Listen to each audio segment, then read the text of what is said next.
Welcome to the More Podcast with Ava and Najee, where we are manifesting original rich bitch experiences. Each week, we bring you travel reviews, wellness advice, and general millennial musings with a level of refinement. What level?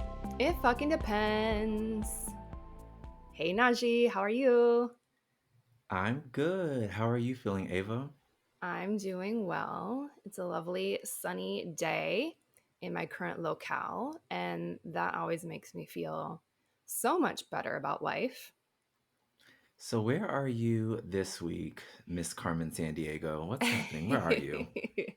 I am joining this party from Palm Springs, California. We love the desert. Awesome. Yeah, it's good. It's definitely deserty.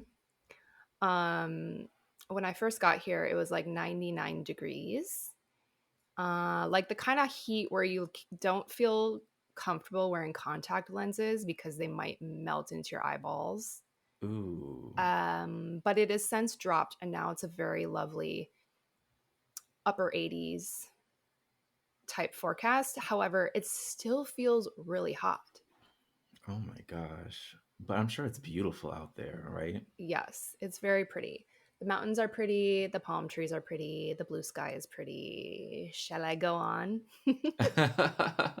I am loving the life you're living right now. That's awesome. How are you? How's your week going? So far, so good. I feel like I'm pulling a you this week about by trying to be super productive, get a lot of things off my to-do list, and Mhm. just stay organized throughout it. And I'm just trying to keep the momentum going. I'm just knocking it all out. So I can't even complain. Things are going. Get it. I love that. I feel like momentum is the key word there. It's like once you have momentum, it's much easier to like ride that train, you know? Yeah, it's basically the law of physics. An object in motion stays in motion. There So I you just go. keep trying to keep that in mind. And interestingly enough, quick point, I remember last week we were talking about having the self discipline to love yourself more and get that self love score a lot higher. And Mhm. literally, not too long after we finished recording, I saw self discipline as being defined as the act of seeking delayed gratification. And that very Ooh. much resonated with me a lot. And then it said instant gratification is the number one killer of all goals. And I said, wow, it was a twofer. Ooh. So I don't know. That just keeps replaying in my mind every time I want to, I don't want to do something. So whatever That's works, right? yeah, exactly. That's a really great perspective.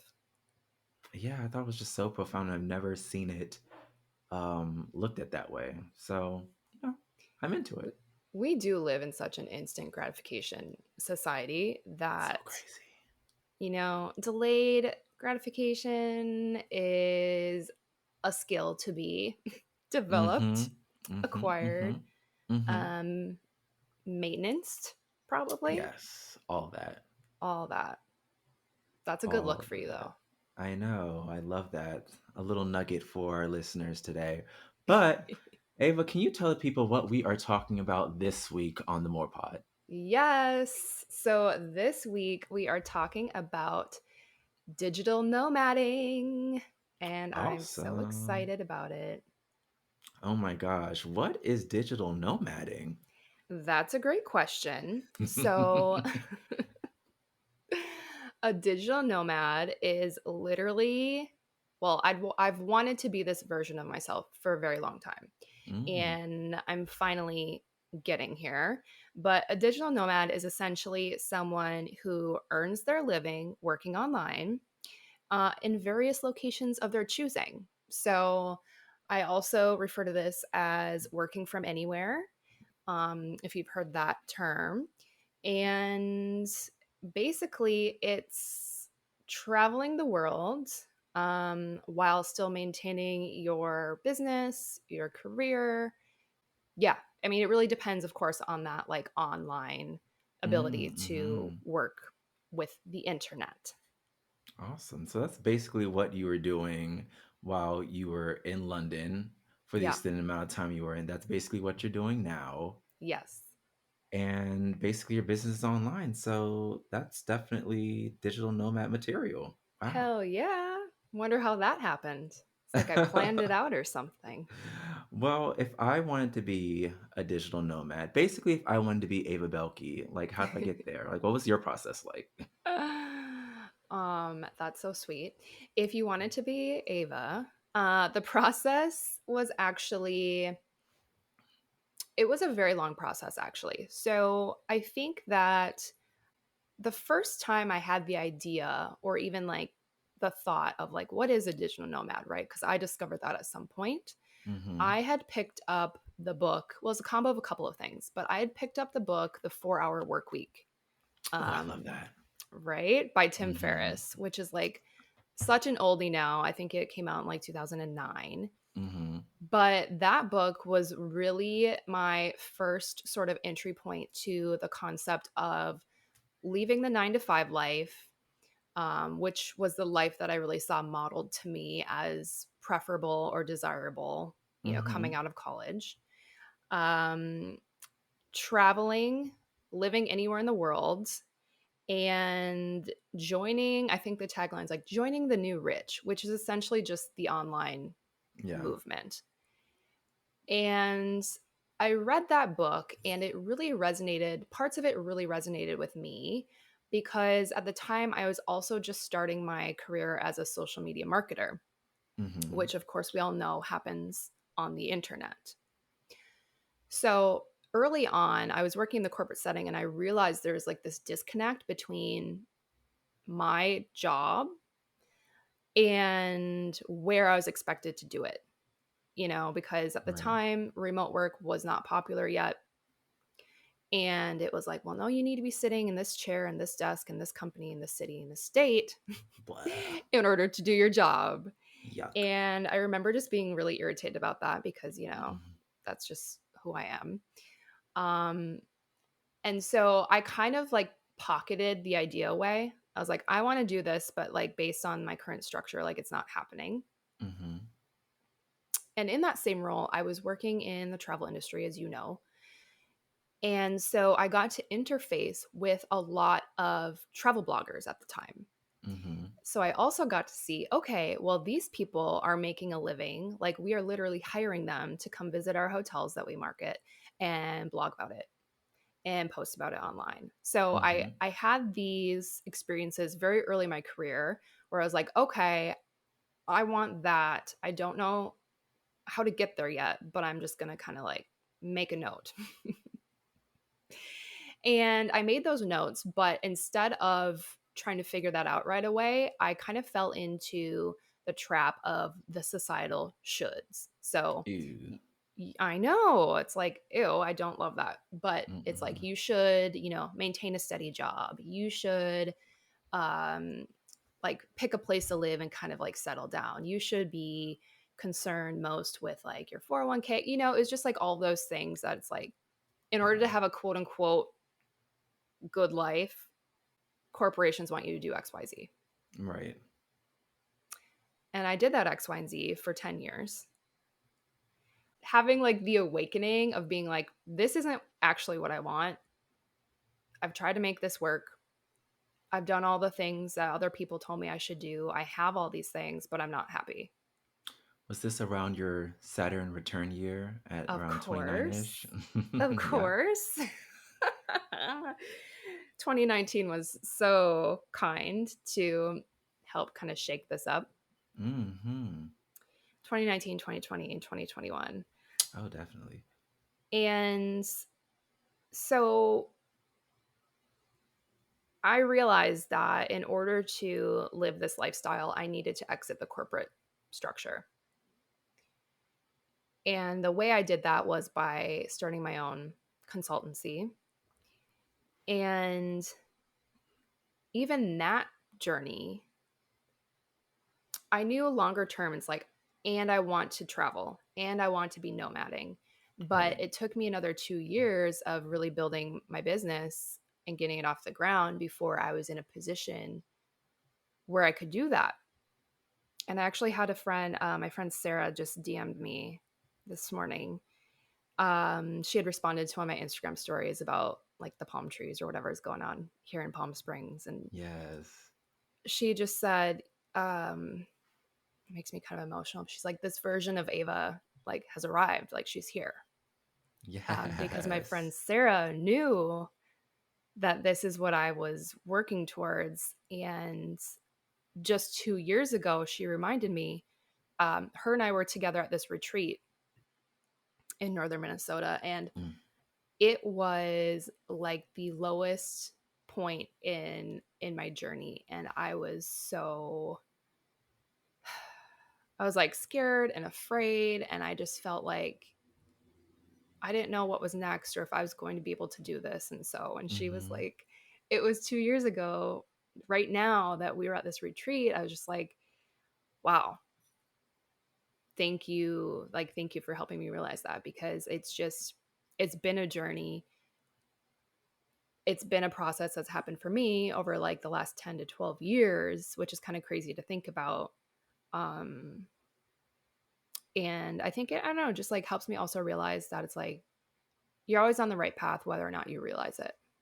Yeah, and it's always good to have those people to remind you how far you've come Yeah. and the progress you've made. So that's awesome. So, Ava, the full-time digital nomad, I that feel is like I'm not ready to quite claim amazing. full time. I Okay, feel okay. like I've been calling myself a part time digital nomad.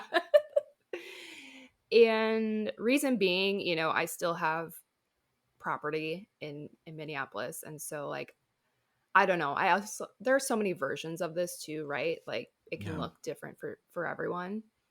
But I feel like since I technically have a home, I'm like a part time nomad, if that makes sense. I mean, just like you said, A, it's a journey, and B, I think everyone's view of nomading might look a little different. Yeah. Like when I was thinking about digital nomading, Hmm. I work from home. I work remote. So technically I could be a digital nomad as long as I have Wi-Fi and I Yeah. can work from 9 to 5ish Eastern time, Hmm. which I can be flexible. I'm easy breezy, cool like the other side of the pillow. Um, and I feel like having that flexibility is so important and so valuable to me. And it's definitely something that I also have always wanted ever since I actually started working. Like, I remember getting out of college and having a job, and I was working front desk at those hotels, and I'm like, this sucks. Yeah. Like, I need to be at a desk somewhere. So then I finally got to a desk somewhere, and I'm like, this still sucks. And I knew it was still going to suck. And I'm like, I need to work from home and just have the flexibility to do what I need to do when I need to do it. So I finally got here. And now the Hmm. next step is to be able to kind of like manage my time the way that I want to do it. Yeah. Um, but also just thinking about digital nomading and traveling from place to place.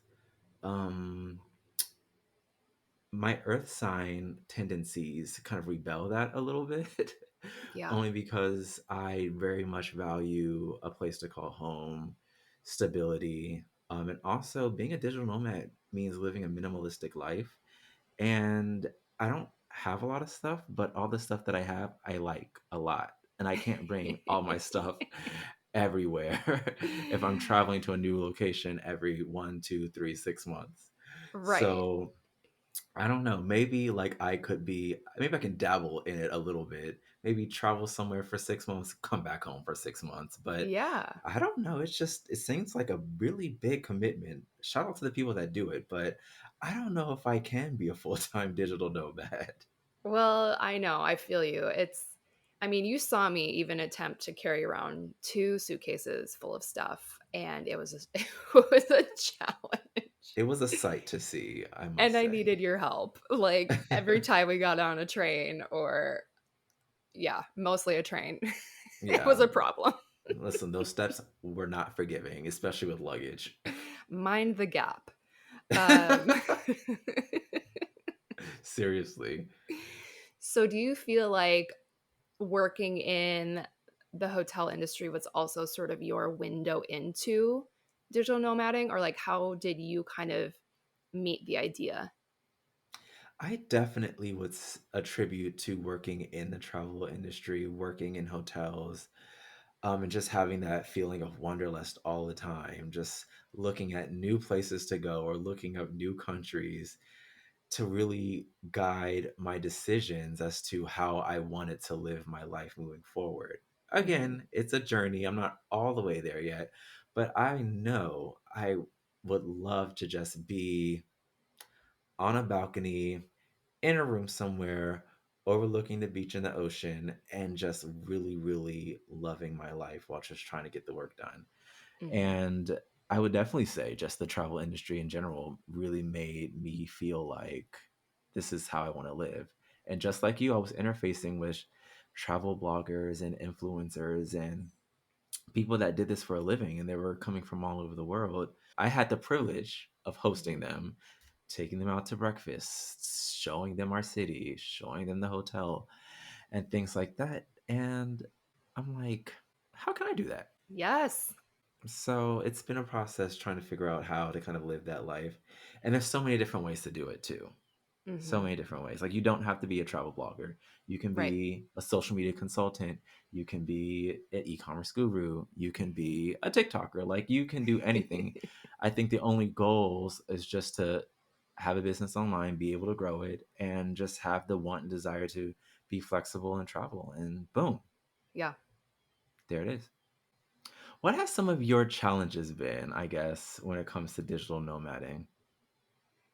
Let's see. Some of my challenges, you spoke to like desiring the earth sign desire to feel like really grounded in one place.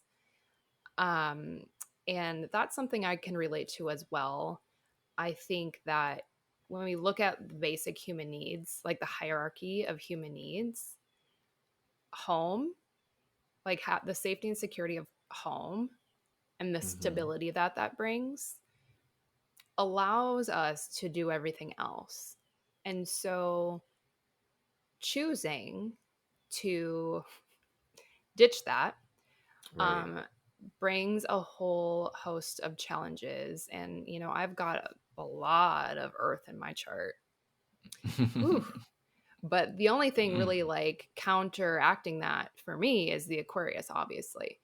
So I think that's been a challenge. And just moving around a lot can be Hmm. sort of disorienting in a way.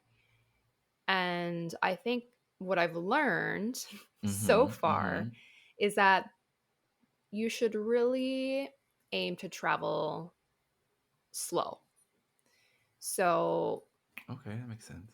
instead of doing, 1 week here, 1 week there, and being like rushing around the world,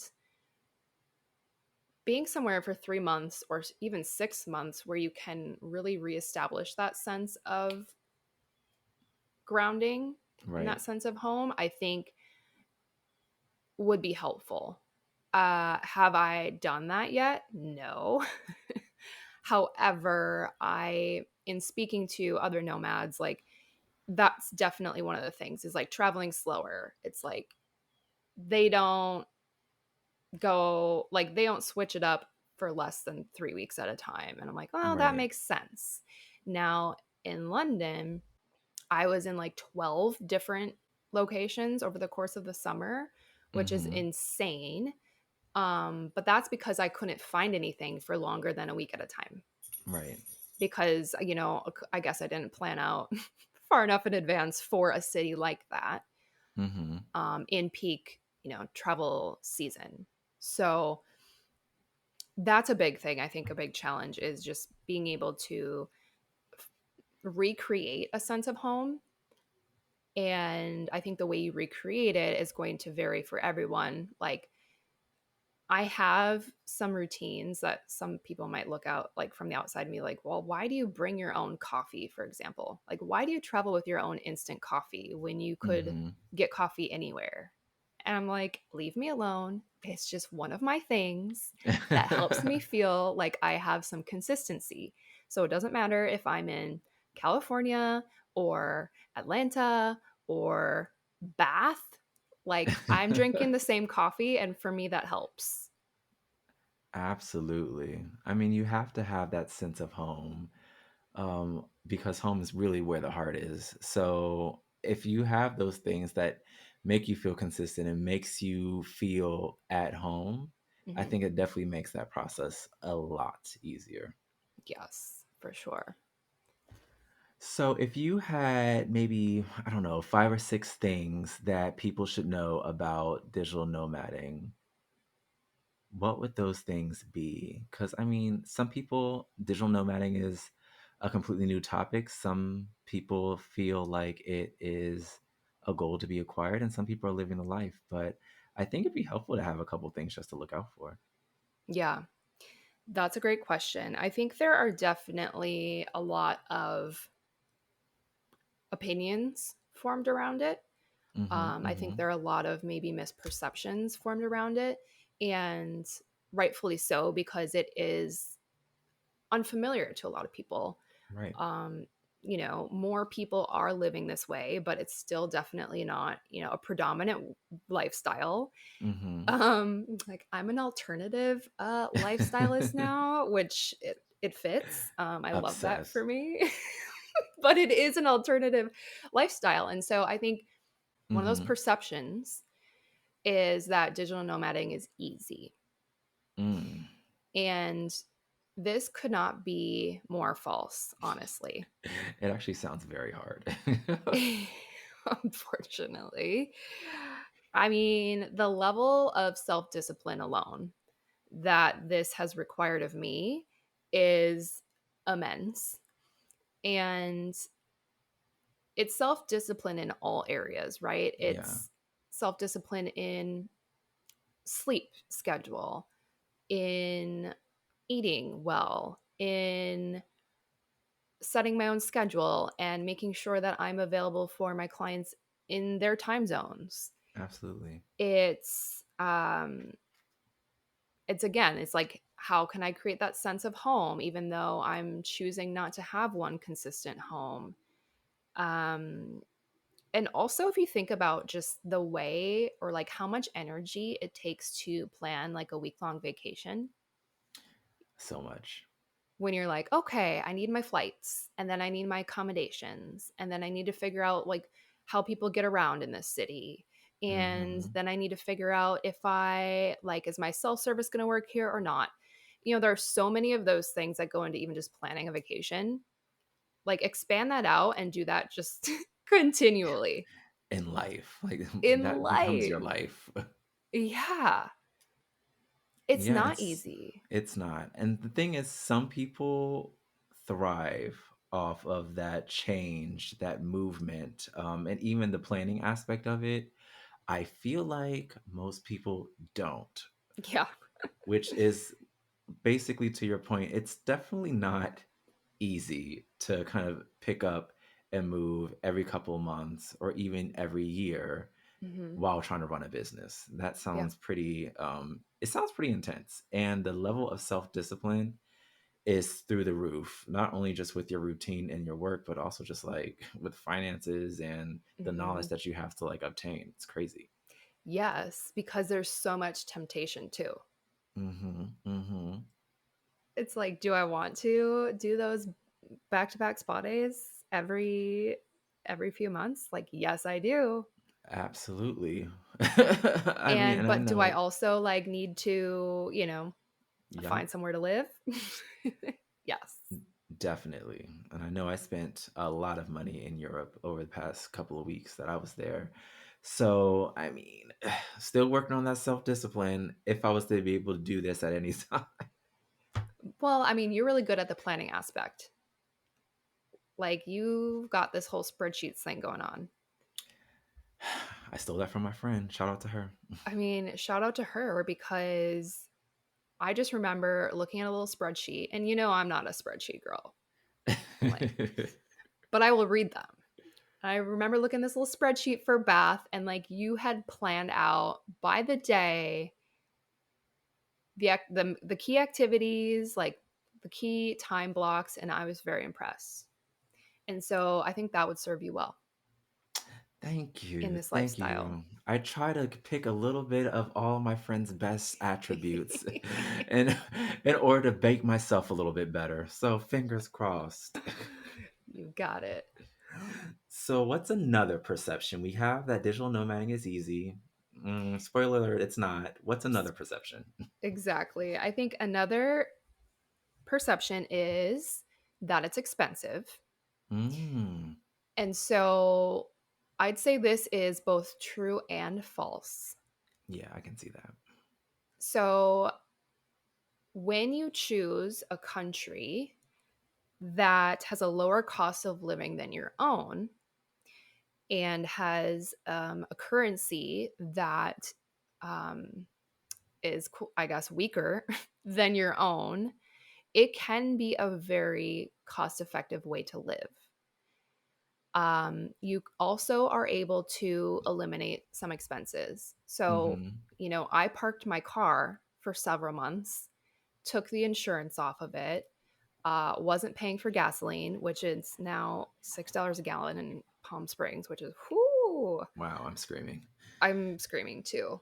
But there are trade-offs there. So if Yeah. you're in a city where you can walk around and you don't need a car, like that's a great savings. If you are in a place where again, like the cost of living is lower than what you're used to, like that can be a very comfortable way to live. On the flip side, it can also be very expensive.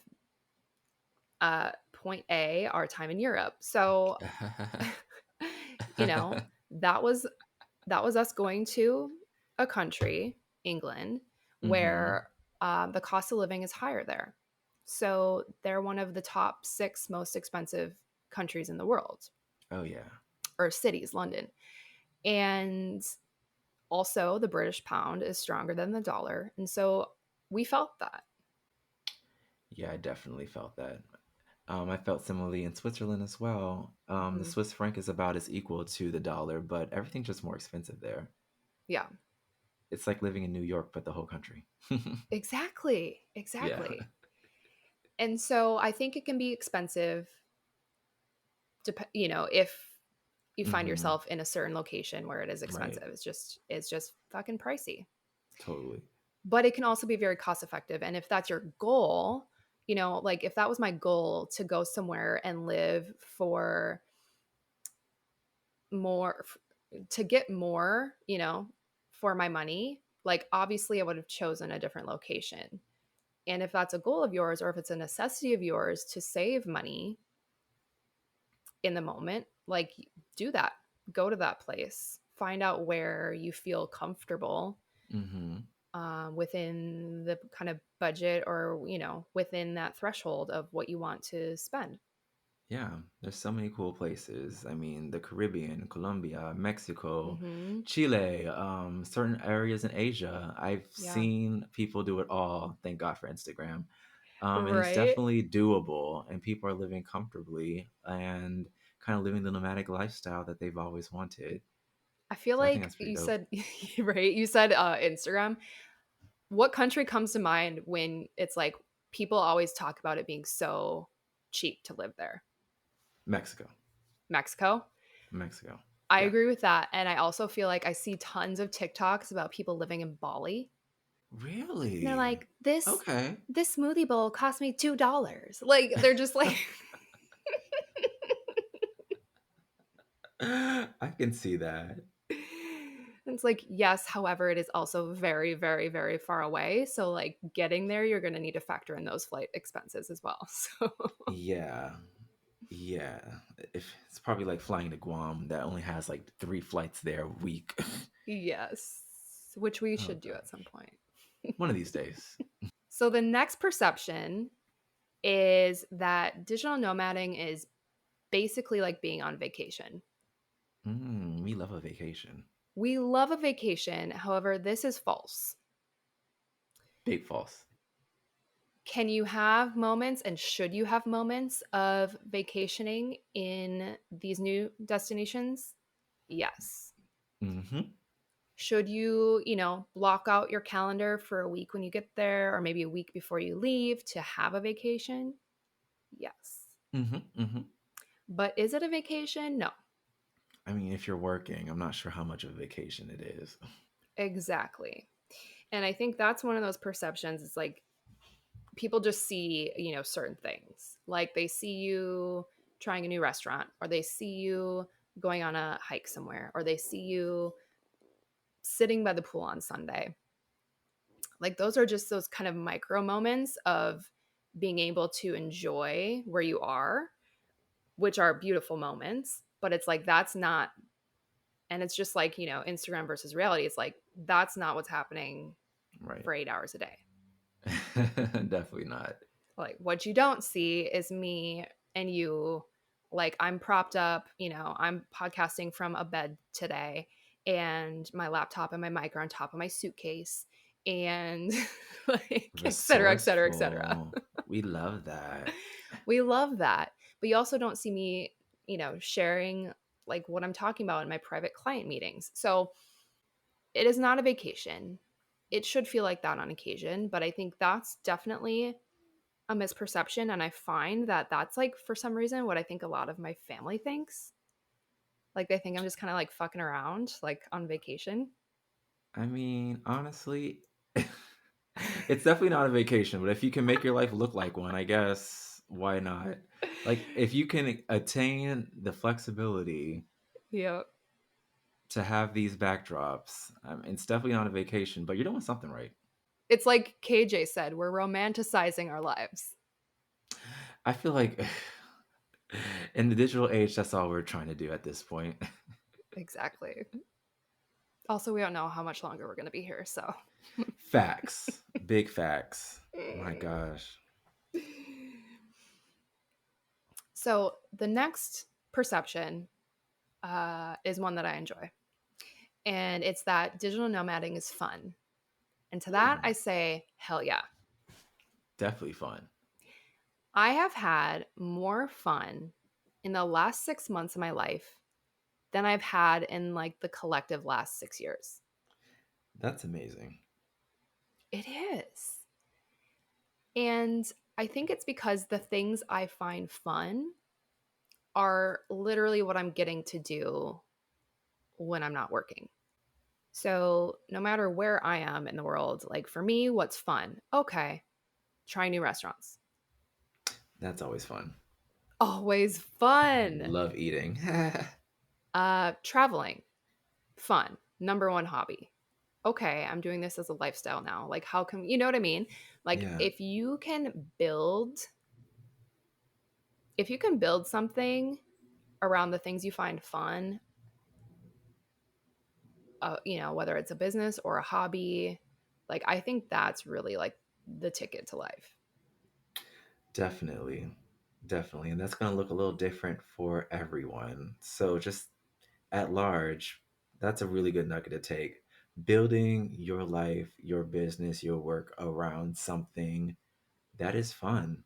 Hmm. Even if it's not directly related, if you can have the flexibility to kind of insert that fun aspect in your life, it'll take you very, very far. Totally. And it's like, when you and I talk about fun, like literally the foundation of this podcast is it must feel fun. It just has to be fun, it has to be lively, it has to be interesting. And we love learning new things. We love trying new things, experiencing new cultures, different ways of thinking.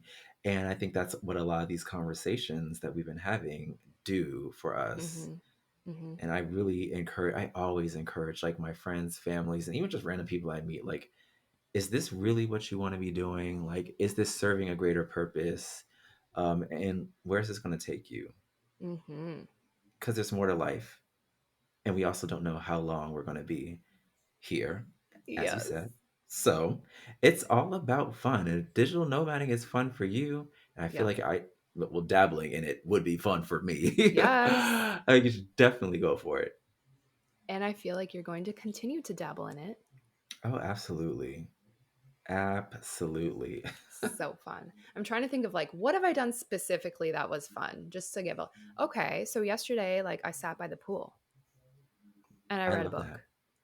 Nice. That's fun. And being that it's mid October, like I couldn't have done that at home.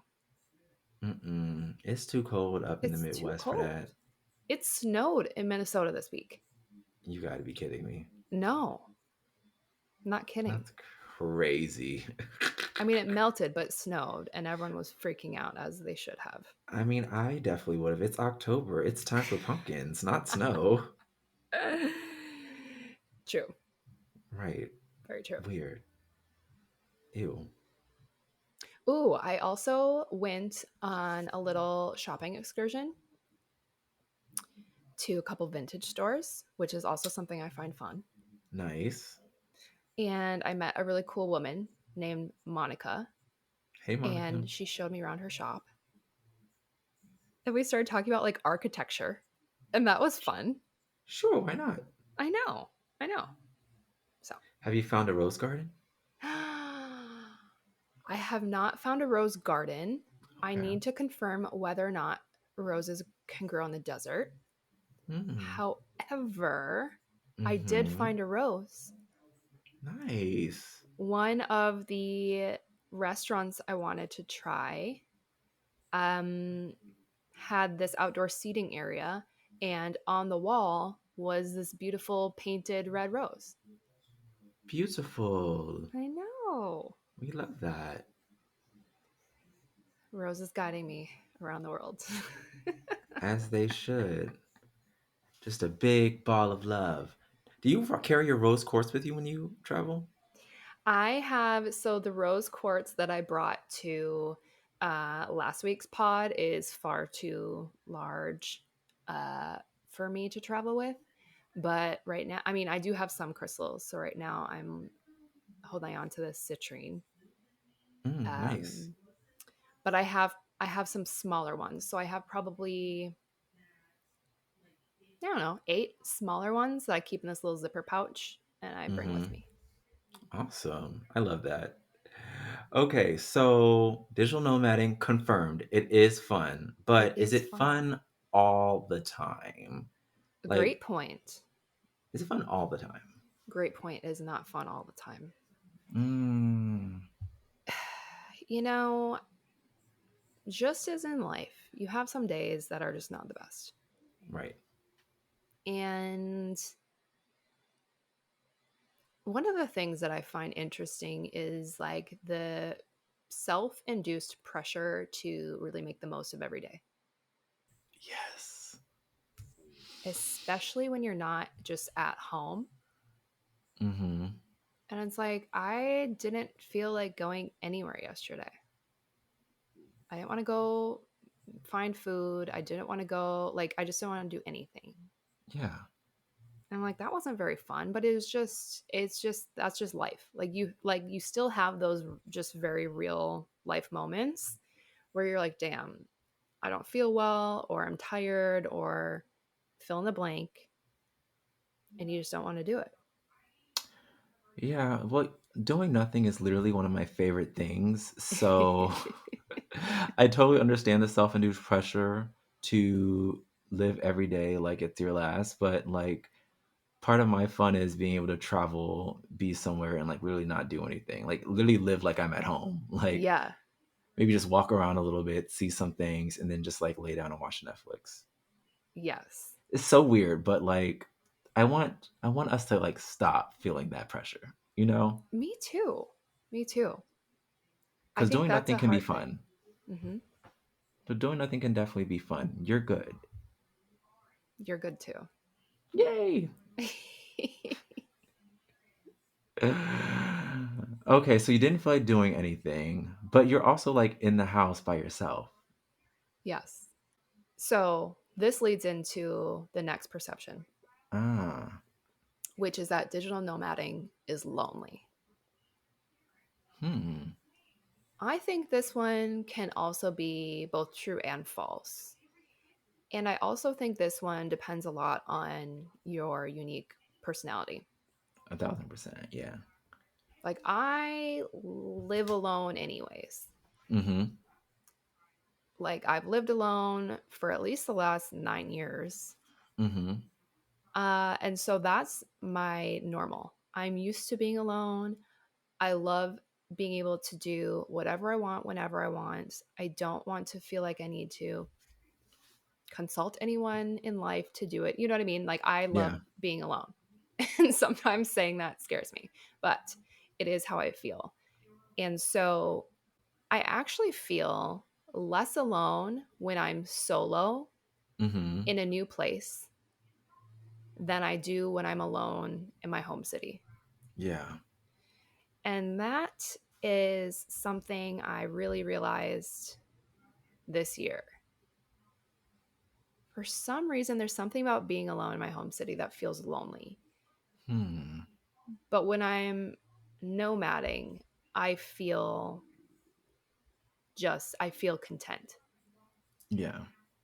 And so I think for some people, it could feel isolating, right? Where it's like, oh man, like I don't know anybody here. Or like, if you're not used to doing things by yourself, Mm-hmm. it's like I go out to dinner by myself. I go out to get a drink by myself. I go on walks by myself, like et cetera, Yeah. et cetera, et cetera. So for Mm-hmm. me, it's nothing new. Like that's my normal. And I also find that when I'm doing those things solo in a new city, it's actually easier to strike up a conversation with like a stranger, you know? Mm-hmm. Because if you think of like, okay, if I was traveling or even when we're together, it's not a bad thing and we still meet other people. But I Yeah. feel like when we're a duo, we are probably less approachable, Mm-hmm.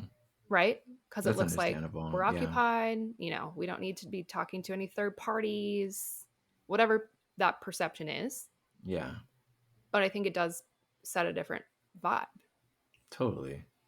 I definitely understand that it being very unique to everybody's different personality traits because there are some people that really won't even like go to the movies or go out by themselves. That just sounds crazy to them. Yeah. And that's just something that I also just like love to do, just things by myself.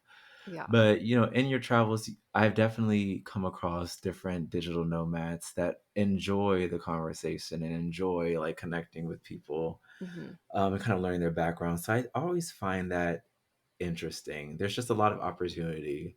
Um, Even if it does feel lonely sometimes a little bit, there's just Hmm. always opportunity to connect with other like-minded people out there. And the law of attraction, you'll definitely attract kind of like what you're giving off. And if you're giving off, I'm a digital nomad and I'm open and trying new things, I think you'll definitely kind of connect with those like-minded people when you're out and about in the world. Yeah. And I would add to that too that with the internet, like the world is much smaller. And Hmm. so something that has been really great for me is reaching out to my immediate network and being like, hey, I'm going to this place. Like, do you know anyone there? And I find that people have been really lovely and really willing to introduce me to their friends in other cities. And like, that's how I met a lot of awesome people in London, was by asking my network if they had any, do you know anyone there? Right. And then it's like you get introduced on Instagram or whatever, and you chat. And if you want to get together, you do. And Hmm. so I think Hmm. there are a lot of ways to create connections. Um, but there's also, of course, like an abundance of time where you're just like, hey, it's me. Table for one, please. And that's totally okay. It is what it is. Not every day can be full of craziness, but Right. I think there's definitely some value in just being able to meet people and stuff like that. Yes. You love your alone time too, right? Obsessed, yeah, it's my favorite thing. Obsessed. Ultimate. I mean, I think that too, like, it probably ties back to our human design as well. Yeah, definitely. Like, I'm a projector, you're a manifester, and we need Y- our alone time. yeah, my big manifestor energy just wants to do everything by myself. You can join the train or you cannot. Like I don't care because it's getting done anyway. Either It's way. happening. It's Yeah, already rolling. So exactly. get on board or don't. Okay. So, if you had to sum up your digital nomading experiences over the past 6 months, what's like one word you would use to describe it? One word I would use to describe my digital nomading experience is rewarding. Mm, It's incredibly rewarding. And when we take all those things into consideration, the ease or lack of hmm. ease, the expense, um, the fun, the sometimes loneliness, but not really, like, it's Right. just such a great learning experience in terms of personal growth.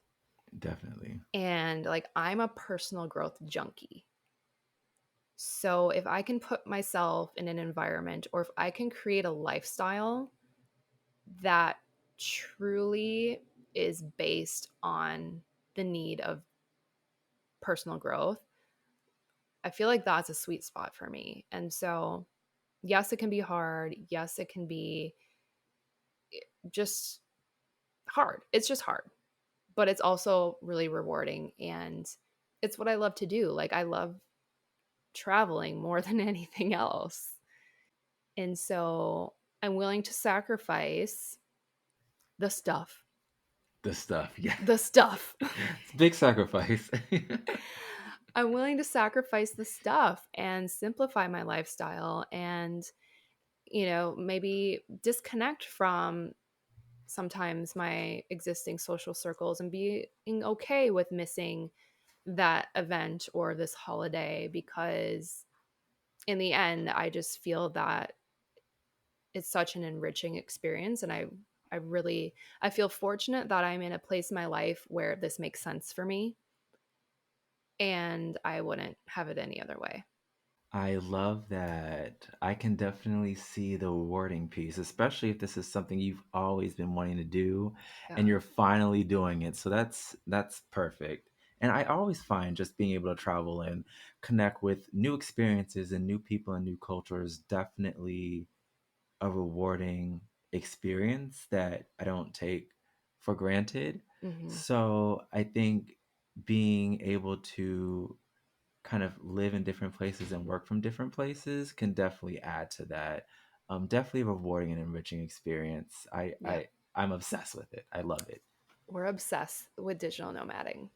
Yes, highly recommend. Just do it the way that you want to do it. I feel like that's the thing I'm gonna have to keep telling myself because there's no one way to do it. But traveling is a personal experience for everyone. So do what you can, and don't push yourself. Just do it. And start slow. Like, Oh yeah, totally. don't throw, like initially when I was like, okay, I'm going to embark on this journey, I was like, I'm going to sell my place and I'm going to do, like, like it was extreme. I was thinking in extreme measures and it's like, okay, maybe we don't start with that. Maybe we Mm-hmm. start with renting it out, renting Right. out your place. Yes. Like reeling it back in here. Like you can start slow. And even if you're like, I just want to, stay in your home country and be like, I just want to test out what it'd be like to work from somewhere different for 2 weeks. Yeah, whether it be at a friend's house, a family's house, anywhere Yeah, that's just like not your home. exactly. Totally okay to think big, but then reel it back Yes. and Yes. design something that works for you. I think that's probably like the biggest tip when it comes to digital nomading, traveling, working, and just trying to mix all of those things together because it can be kind of intense. So start small and figure out what works for you. Yeah, definitely. Exactly. Perfect. So, why don't we roll into this week's edition of Love It or Leave It? Love Ava, it or leave it. what are you loving and leaving, girl? Okay, let's see. I am loving that I'm currently working on my tan. Oh, love that in the desert. Absolutely. Yes, and you know what they say, an hour of sun a day keeps the doctor away. Absolutely. Yep. And get that vitamin D rolling. That's what the sun Yes, will do for you. That's good. exactly. So I'm really enjoying that. And I think I even started this conversation with the fact that I'm like, it's sunny and it makes life more beautiful. Hmm. So that is the train I am riding. Um, Also, remember that book I told you I started last week? Yeah. The God, now I'm like, what's it called? You Happier? Yes. Yes, it is good. I'm reading it and I'm learning a lot. Um, I've learned that I'm a dopamine dumper, which is a conversation for a different day. Uh, but this doctor provides healthy lifestyle support tips for all types of people, um, myself included, and I'm enjoying it. So I'm going to continue reading this book. Mm-hmm. I actually went through 2 chapters at the pool yesterday, Nice. which is a big deal for me because I'm not a super like fast reader normally. Mm-hmm.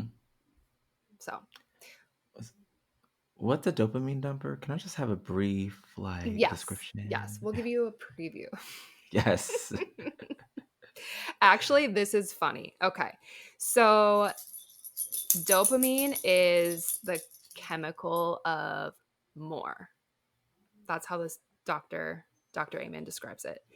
Okay. And I'll actually send you some screenshots offline. I was crying because I'm like, this, my life motto is more is more. And this Yeah. podcast is called More. You know what I mean? I'm like, I felt attacked and seen at the same time. But basically, it's like when you dump dopamine is like instead of taking in small doses like you should, like, oh, a little bit of sunlight and oh, like a good night of rest. It's like extreme. It's like I'm going to have 3 pieces of chocolate cake Mm. or I'm going to just run through London for 3 months and live my best life and then afterwards I'm like, damn. Mm. Like, Mm-hmm. so it's kind of Mm-hmm. about like the highs and lows of having that dopamine and then like needing more. Got you. I know. Mm. I know. But dumping Sounds like a versus headache. dripping is the concept that he talks about. I'm like, so how do we transition from dumping to dripping? Because that's going to be the challenge. I'm just gonna read the book and figure out what kind of person I am. Yes. And you can take, there's an online quiz too, because there are like 5 predominant brain types Oh, for and then brain like types. several subsets. And that's kind of how the book is organized. Cool. I'll look that up. It's good. Awesome. Okay. So Ava, what are you leaving this week? Okay. This week I am leaving mosquitoes. Ew. Yeah, totally. Mosquitoes love me. Same. Same. And it's very unfortunate. I forgot a lot of times I can forget that mosquitoes exist Mm-hmm. because where I'm from, everything dies for 6 months. Oh. And so it's like bugs, like, what are those? Like every spring, it's like, is that an ant on the pavement? And you're like, Oh yeah, my I haven't seen gosh. one of those in 6 months. So I take it you probably don't carry bug spray or like No, um what's the off what is that? that's Insect bug repellent? spray, Yeah. insect repellent. No, I've been getting a shit ton of mosquito bites and it's very Oh, uncomfortable. I hate that for you. Thank you. So I'm leaving behind the mosquitoes. And Mm, the other thing I'm going to leave behind is being quote unquote behind in time zones. So I'm currently on Pacific time, which makes mhm. me feel like I'm already late to the party. Really? I hate it. I Do you really realize hate that's how it. people live their lives in Pacific time? I know that a lot of people live in Pacific time zone, and I even have like a good handful of friends that do. Yeah. But I'd much rather be 6 hours ahead in life than 2 hours behind. Time doesn't even exist. So let's I start there. know it doesn't, but it still does until we can get rid Mhm. of it. How can we get rid of time? Um, I feel like that's like a global economy question. Like, Facts. I feel like that's really what that is. It's above my pay grade. Right. We'll table that one for now. I'll table that one for now. You are not behind though. Thank you. I feel like it. Oh. What are you loving and leaving this week, Najee?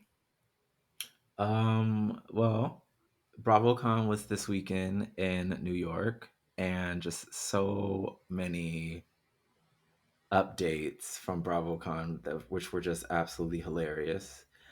So much, BravoCon, as in like yes, the Bravo shows conference?